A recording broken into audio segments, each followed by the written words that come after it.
WCBI News at 10 starts now. Thank you for joining us tonight. I'm Tommy Lopez. The third time is the charm in the Okolona Town Marshal's race. Election commissioners and Democratic Executive Committee members met again to certify the results of this race. Last week's runoff ended with William Randall in the lead. However, the affidavit ballots were counted. The race ended in a tie. In an attempt to resolve this tie, it really ended with confusion. This was on Tuesday. Then today, affidavit ballots were re-examined, and committee members found that one voter was no longer registered in the city. That left William Randall with a one-vote win. They had actually looked into the boxes a couple times and announced their winner. Now, this being the third time having done so. So tonight they wanted to conclude that process so that they can move their results forward to the Secretary of State's office. With tonight's move, William Randall has been certified the winner of that primary. There was an arrest today in a 2-decades-old cold case. This is one of the string of 5 unsolved homicides in the mid-90s in Columbus. They all involved the death of elderly people in town. Mac Fowler died in 1996. Today, 52-year-old David Murray is facing a capital murder charge in his death. A judge denied bond for him today. Murray's DNA was taken after a different arrest years later. That led to a recent hit on a national criminal database. A bloody towel became key evidence. Police would not say if they believe Murray is connected to the other 4 homicides there from the mid-90s. We have the full story on this, a story that we reported first at WCBI.com. 2 Calhoun County school officials charged with failure to report an alleged sex crime appeared before a judge today for a due process hearing. Calhoun County Superintendent Mike Moore and Bruce High School Principal Michael Gillespie are accused of not reporting alleged sexual contact. It was between a coach and an 8th grade female student. Judge Kelly Luther today ruled that there was enough evidence existed to charge both men with this charge, failing to report. Teacher Heather Nix was also initially charged for failing to report the incident. Police have dropped those charges. To our weather tonight, Chief Meteorologist Keith Gibson is joining us with a chilly evening outlook. Oh, it is chilly out there. We still have some showers out towards Winona right there. The last batch of really significant shower activity in our area, but still showers nonetheless. We are currently in the 50s. We're going to take it down into the low 50s. And if we can clear things out, some spots may dip into the upper 40s tonight. Very cold for late May. Now, tomorrow with the sunshine and the low humidity, it's going to be a great one. Upper 70s, our forecast high 78. Your holiday weekend forecast in just a few minutes. Hundreds of civic and business leaders in our area got a report on economic and educational markers. Our Allie Martin has more on the annual State of the Region meeting. As superintendent of the Corinth School District, Dr. Lee Childers is well known for thinking outside of the box. We're going to have to embrace and incorporate change within our classrooms. He led efforts to develop a plan approved by the Mississippi Board of Education, naming Corinth as a District of Innovation. It is an innovative approach to education, and Dr. Childress was one of the guest speakers at the annual State of the Region meeting. It gives you the opportunity to make those changes if you want to. And while a lot of people want to complain about bureaucracy and complain about regulations, the opportunity is now available for schools. The State of the Region is an annual meeting sponsored by the Create Foundation's Commission on the Future of Northeast Mississippi. It brings together leaders in the public and private sector to learn about triumphs and challenges facing the 17-county area. I think the key challenge facing us is the same challenge that faces the nation, and that is assuring that we have a highly educated, qualified workforce. That challenge was faced by Columbus, Indiana. Jack Hess runs Civic Lab, which helps cities like Columbus build coalitions to address issues and solve challenges. He says Northeast Mississippi is on the right track. They have a aligned plan to really expose, prepare, and connect students to high-demand careers in this region, all measured by the same metrics, which is very extraordinary. State Senator Chad McMahon is not only a lawmaker, but is also a manufacturer. He says a strong educational system is crucial to the area's success. I'm not sure what the right formula is, but I do know this. If you consider the price of education versus the price of a lifetime of illiteracy, education is a bargain. The Commission on the Future in Northeast Mississippi has established several long-range goals, among them increasing per capita income, decreasing the dropout rate, and maintaining and funding highway and road improvements.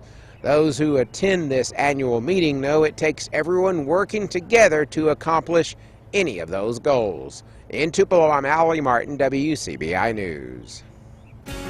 Clouds and sunshine today. You can see that view right there in Eupora. Also some wildflowers there. Still pretty green out there with all the rain we've had recently. Your full forecast for the holiday weekend is next. Alert Weather Forecast with Chief Meteorologist Keith Gibson. All right, apparently there's a holiday weekend coming our way. Yeah, let's talk about Memorial Day. It's looking pretty warm on Saturday, 90. I highly encourage you to get out there and make the most of it. Those storms probably late in the day, if not into Saturday night. Scattered storms likely Sunday into Monday, and there could be some heavier rain around the region. So that's the way it's looking at this point in time. Let's go to Tupelo today, our Alpha Insurance time lapse, and you can see the showers moving on through. More like a March day, more like a winter day. Very chilly. Speaking of that, we actually had a record low maximum established today in Tupelo, 69. That's it.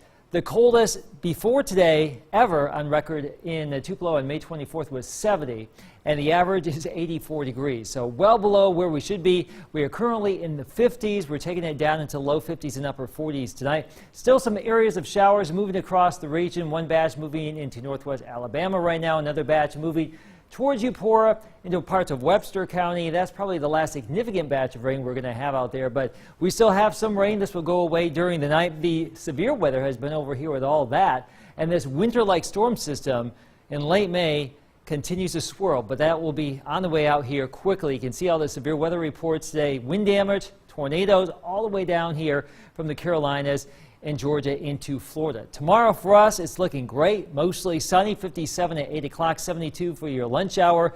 Upper 70s to mid 70s in the afternoon. Mid 70s north, upper 70s to around 80 in the south. It's looking pretty nice. Drier air coming on in.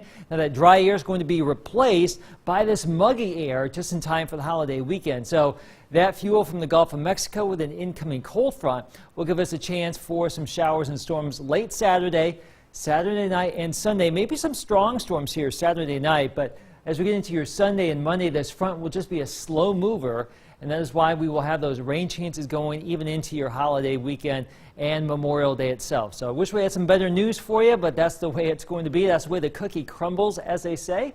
78 degrees tomorrow, 89 on Friday, 90 on Saturday, an increase in humidity. Tomorrow is actually going to be a gorgeous day. Get out there if you can. Low humidity, comfortable temperatures, but some rain chances for the weekend and mid-80s next week. There's your forecast. More of the show after the break. Tonight, Health Talk with Baptist is taking a look at some important classes for expecting parents.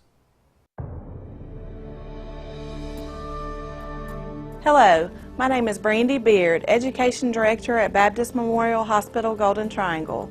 Tonight we will be discussing our childbirth classes offered through our Education Department. Childbirth is a very exciting time in the life of new parents, but it can also be a time of uncertainty and some fear, especially if it is a first child. But with the right preparation, it does not have to be. The hospital's Education Department offers childbirth classes monthly on Tuesday from 6 to 9 p.m. Our childbirth educator is a registered nurse with more than 38 years of maternal child care experience. The 4-week class covers such topics as stages of labor, interventions, comfort measures, postpartum care, breastfeeding, and infant and child CPR. The many benefits of childbirth classes include: they help you build confidence in your body's ability to give birth. You can discuss your fears about labor and birth with the instructor and other couples with the same concerns. Your partner will learn about childbirth and how to support you on the big day. You may find that attending childbirth classes together will create a special bond. Childbirth class participants also tour our Women's Services unit, including our nursery, postpartum unit, and our beautiful labor and delivery recovery suites. We encourage new moms to register for these classes no later than 2 months prior to their due date. For more information or to register, please contact Baptist Golden Triangle's Education Department at 244-2498. Join us next time for Health Talk with Baptist, when we will discuss the importance of babysitting classes. Mail your topic suggestions to healthtalk@wcbi.com. Health Talk has been brought to you by Baptist Memorial Hospital Golden Triangle.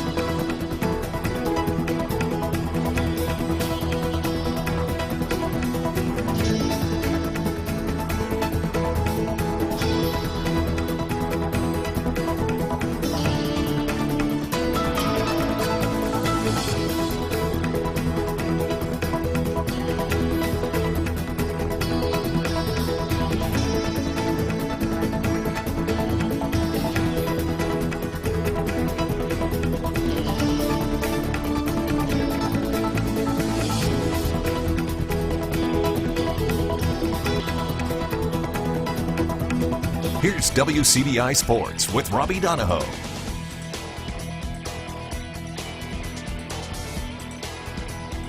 Well, it was a great day for Mississippi State. The Bulldogs were in action against Georgia, and Brent Rooker was back to doing Brent Rooker things, hitting home runs as he takes this one to left to be a 2-run shot. That's all the insurance that Connor Pilkington would need. Through 8 scoreless innings, 6 strikeouts, just 2 walks as MSU defeats Georgia 3-0.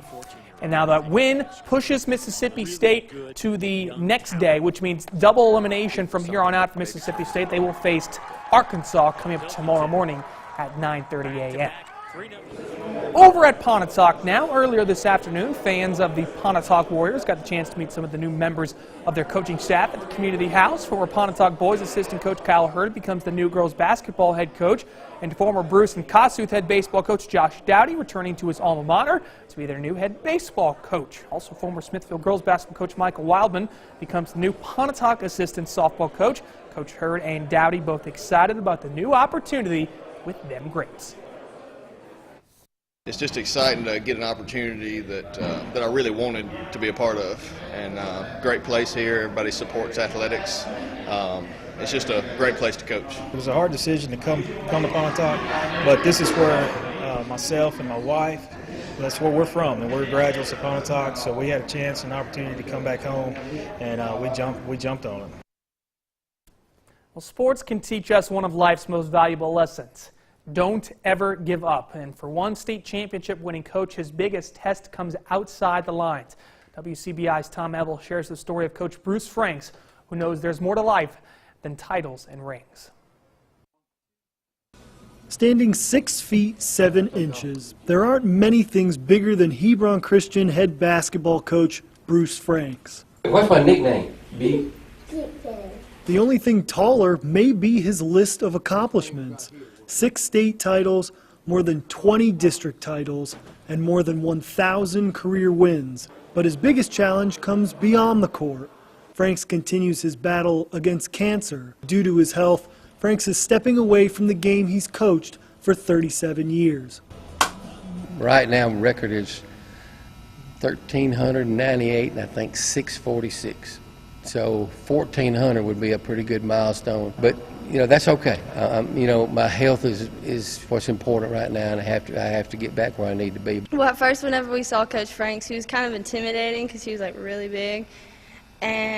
But once we got to know him, he's more like a big teddy bear. The Lady Eagles senior class has spent the last 5 years playing for Coach Franks, winning back-to-back state championships. It was a lot more difficult this year because Coach Franks got cancer, he wasn't always here with us, but I think that we won the second one mainly for him. It's really hard to see him like go through it. Like my grandmother had cancer, and so like I kind of knew what to expect, and so to like go and give them a hug every day and just kind of build them up, because you know that they're down, because I mean they have cancer and they don't know if they'll make it through the day. It's the simple hug or the pat on the back that helps Coach Franks day by day.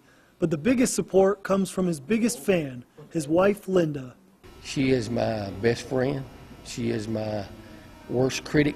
I think she's missed one game in 37 years, and it was my fault, but we got over that. And so a family, a team, and a community continues to root for the coach that's brought so much success to Hebron Christian.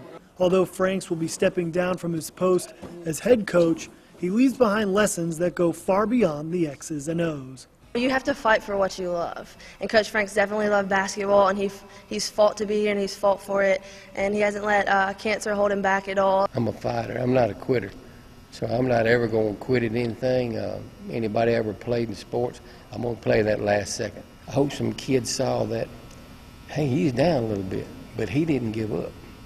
And the same thing may happen to them a little bit later on. Coach can do it, I can do it. Reporting in Phoebe, Tom Ebel, WCBI Sports. Incredible story. Thank you, Tom. Now, Frank says he has 3 more scheduled appointments with doctors to hopefully defeat his illness. The Hebron Christian community held a benefit this past weekend, raising more than $7,000. And as you saw, the Hebron Christian girls were your Class A state champions from this past year with Coach Franks. That's it for sports. We'll get a last look at your forecast when we come back. A personal announcement here. This is my last show at WCBI. I'd like to give a genuine thank you to everyone here, everyone past and present at WCBI. This has been a phenomenal place for me to work. I've learned a tremendous amount here from all the talented, hard-working people, and I really appreciate what everyone's done for me, every opportunity that I've gotten. I hope I've given something back along the way. I'll be taking a TV job in Roanoke, Virginia. It's my home state. So this is goodbye, Mississippi and Alabama. So long, and thank you for joining us tonight.